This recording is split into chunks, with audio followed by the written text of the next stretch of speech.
അഗ്നിജ്വാലകൾ പോലെയുള്ള നാവുകൾ തങ്ങൾ ഓരോരുത്തരുടെ മേലും വന്നു നിൽക്കുന്നതായി അവർ കണ്ടു. ഒരു നാവ്, ടങ്സ് ഓഫ് ഫയർ. അപ്പൊ അതിങ്ങനെ ചങ്കിനകത്ത് നിറഞ്ഞു.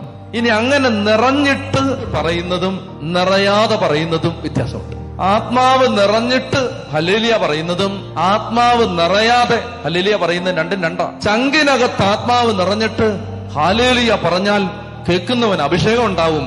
ചങ്കിനകത്ത് ആത്മാവ് നിറയാതെ ഹല്ലേലൂയ പറഞ്ഞാൽ കേൾക്കുന്നവൻ അരോചകത്വം ഉണ്ടാവും. അതുകൊണ്ട് പെന്തക്കോസ്തിയിൽ കാത്തിരിക്കുകയാണ് ആത്മാവേ, ചങ്കിനകത്ത് വന്ന് നിറയണമേ. അങ്ങനെ ഈ ഹൃദയത്തിനകത്ത് ഈ ആത്മാവ് വന്ന് നിറഞ്ഞു കഴിഞ്ഞപ്പോ ഈശോ പറഞ്ഞു, ഹൃദയത്തിന്റെ തികവിൽ നിന്നാണ് അധരം സംസാരിക്കുന്നത്. ഹൃദയം നിറഞ്ഞു കഴിയുമ്പോ പിടിച്ചു നിർത്താൻ പറ്റിയില്ല. അപ്പൊ അവർ വിവിധ ഭാഷകളിൽ സംസാരിക്കാൻ തുടങ്ങി.